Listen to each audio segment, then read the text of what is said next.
What up, what up, what up? What's up, Arsenal fam? Welcome back to another video. And I have to say, huge apologies. Huge apologies. I've been missing for the longest time. For the longest period, I've been out.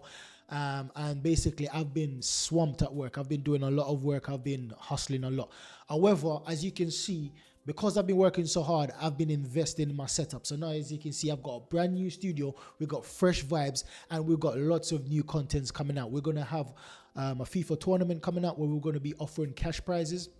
So I've got a few things coming out. So once again, apologies guys, but I will make it up to you. I've got lots of plans. I've got a few plans coming up for you guys, and you're going to really enjoy it. But anyways, we played against Everton on the weekend, and it was a beautiful performance. It started a bit slow. I'm not gonna lie. We had chances. We tried. We compared to previous matches, we really tried scoring goals.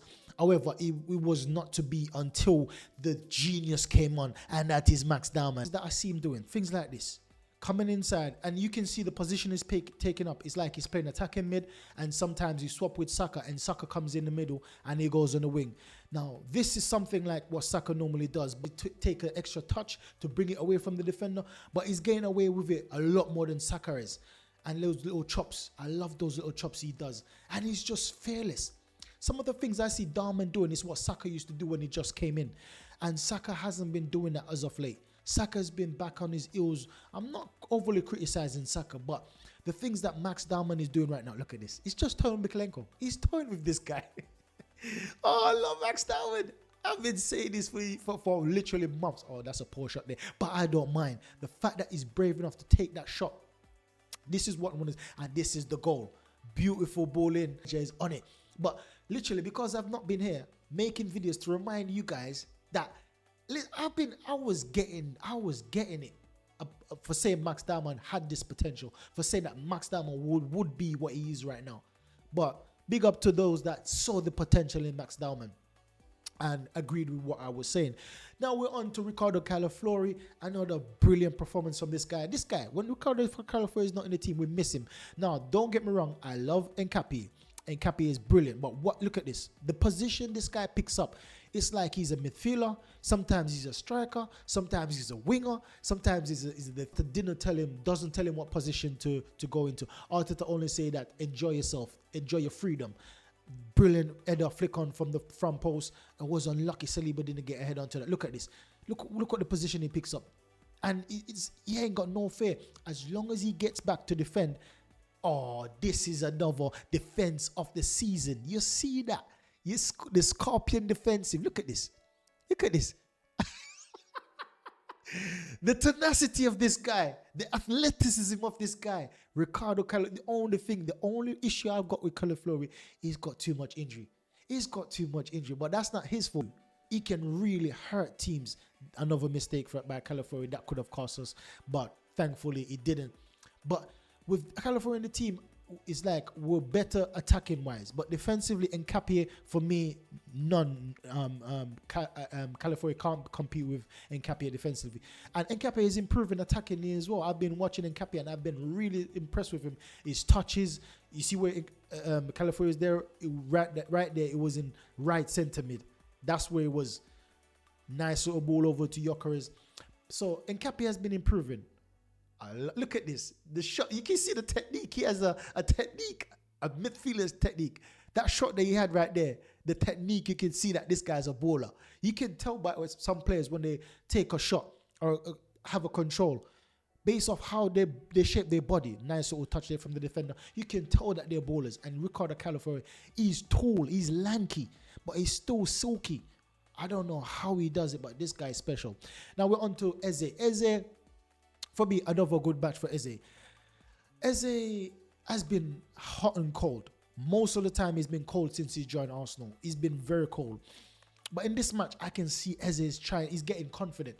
And this is the Eze I've been seeing at Crystal Palace. Confident, tricky. Look at that. Passing the ball off his hip. He's growing in confidence.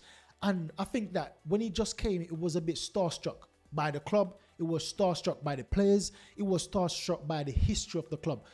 And I believe that he's getting better now. He's starting to take it in his stride. He's starting to take the criticism, constructive criticism from fans, constructive criticism from the pundits. This is one criticism I have with Odegaard. In the clutch moments, Odegaard disappears.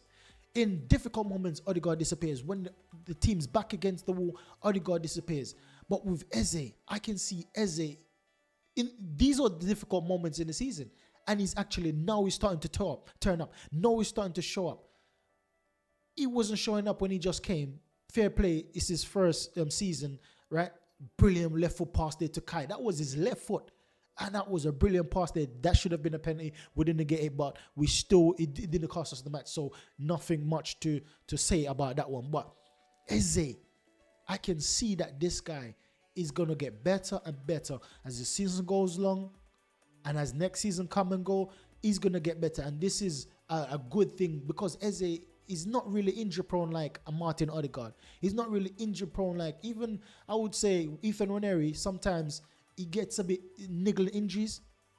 And he's so young. But Eze, he's rarely injured. And one could say because he doesn't really start. So he doesn't really play much for the Arsenal. So he won't get much injury. And it's not that he doesn't play much. It's the fact that we can rotate. We can rotate. So Odegaard, when he comes back, we can rotate, which I personally love the way Eze is playing right now. I personally would have kept Eze nice shots like those. You can see confidence coming back. When Eze just came to the club, he wasn't having shots like that. Eze was not doing things like that. But the fact that you can see him having shots outside the box, having, confidence to do that, you can see he's growing and growing more in games. Now we're on to William Saliba, another superb performance by William Saliba, dictating the match. And something I love to see from Saliba is the fact that he steps up. He steps up a lot. He's trying to be a playmaker. He's doing a bit of a Riccardo Calafiori, but in his own way. He's trying to drive in midfield. Sometimes I see him driving in the attacking position. I see him trying to do final passes. He's trying to be like a playmaker from defense. And I love that. Because Gabriel is the destroyer. Gabriel is the last man, the one that holds the defense together, right? He's the one that sweeps. And Saliba is like the flary one, the tricky one. As we know that Saliba said he used to play as a striker. And you can see based off his mindset, when he gets in a certain position, he wants to go forward. He wants to push the ball forward. Gabriel, on the other end, he doesn't mind playing from side to side. But Saliba is always the one that wants to attack, wants to go forward. Gabriel, if he's going to attack, he's going to be pinging the balls. He's going to be long balls. Occasionally, you'll see Gabriel drives, but Saliba, it's like, it's in him. He wants to do it. And he's getting better and better. And I love, in the beginning, I didn't know, I was like, oh no, Saliba. In the beginning of the season, I was like, I don't want to see Saliba doing that. You see them passes that, look, he's looking for them passes. He's looking and he's taking pressure. He's inviting pressure as a centre-back, inviting pressure. Two different players on the ball trying to tackle you. In the long run, this guy is going to only get better and better on the ball. The more risk he take. And the fact of the matter is that when he loses the ball in difficult position, in a bad position, he doesn't just stop. He doesn't just keep on kicking the ball long, going long. He's willing to try again. He's willing to do things again. And this is something I love to see from William Saliba. It shows you that this guy is growing in confidence. This guy is willing to take risks. This guy doesn't care about the criticism that will come with losing the ball or playing a certain way. So with Saliba, he knows that teams are going to be sitting in. He sees what's going on in front of him. He sees that sometimes our attackers have been doubling up and tripling up on. So he feels like it's his responsibility as a player. And most of the time, he's always free. When you take a look at the right back, Timber most of the time is being marked because he's very technical on the ball. So the opposition are going to mark Timber. When you take a look at Gabriel, he's sometimes more behind Saliba, right? And when you take a look at Calafiori or whether it's Nkapie, they'll be marked as well. So Saliba most of the time is the one that has some time on the ball. And I feel like he realized that, listen, it's my responsibility. I need to do something. I need to try and make this work for my team. And I realized that Saliba is only getting better and better on the ball. Defensively, there's no question about it. Saliba is top-notch. Saliba is world-class right now defensively. But going forward, he's getting better and better. So all in all, that was a superb display from the Arsenal. From the defense, I would say from the keeper to the defense, to the midfield, to the attacking, everyone played well. Everyone played well. Calafiori played well. And then Nkapie came on and done another, got an assist. He played well as well. Dowman came on, played well. all in all, I'll say a brilliant performance from the starters and an absolutely magnificent finish from the finishers, because you know Arteta don't like use the word substitution. They like to use the word finishers. So brilliant display all in all, guys. Thanks for watching. Make sure you like, subscribe, and share. Let me know your thoughts on this video. Let me know your thoughts on Max Dowman. What are your thoughts on this guy? Should he play in the match tomorrow against Bayern Leverkusen? Because I think, matter of fact, let's talk about that match a bit. I think Max Dowman should come on, I would say, depends on what's going on. If we're not scoring, he should come on like the 60th to the 70th minute. I want to see Madueke start on the right. I want Saka to be on the bench. To be honest, Saka needs to get some realization. He needs to realize that he needs to improve. And the only way you're going to sometimes get these insight for players to take a step back and look into themselves is the fact that you bench them.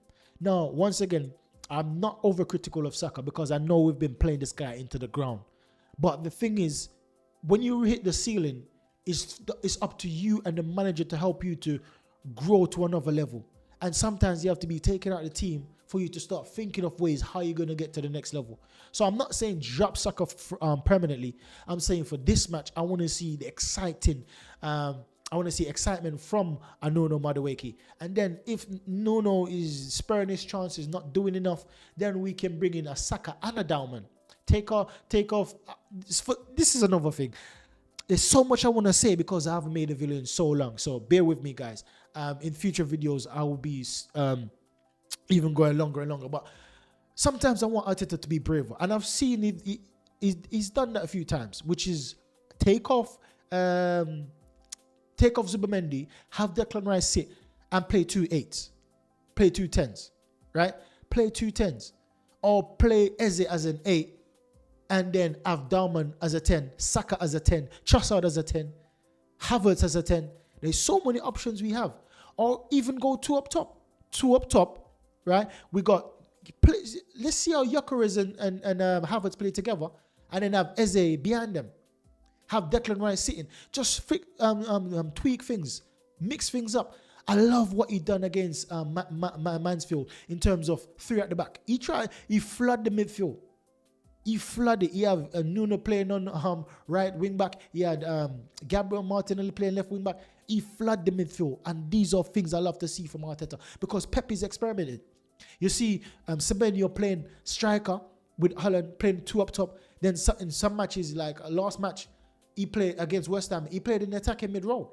So Pep is tinkering and trying new things, and this is what I want to see Arteta do the same because I believe that we're not going to have a better chance than what we have now to get the Prem or to get the double or to get the quadruple.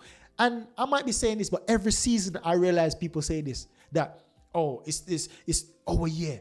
It's our year. We're not going to have a better chance. People have been saying that for the last 2 seasons, right? And look, 3 seasons in a row, we're in the same position because of the good work of Mikel Arteta and the boys. And we're only going to get better and better with the emergence of Max Dowman, Waneri coming back, and we're going to sign better players as well because I want to see a new player on that left-hand side. I believe that Martinelli and Trossard started the season well. And as I said, there's so much I want to say. Trossard started the season very well. But at some point, it's like he fell off. And the one person that should be picking up the slack is Martinelli, and he wasn't.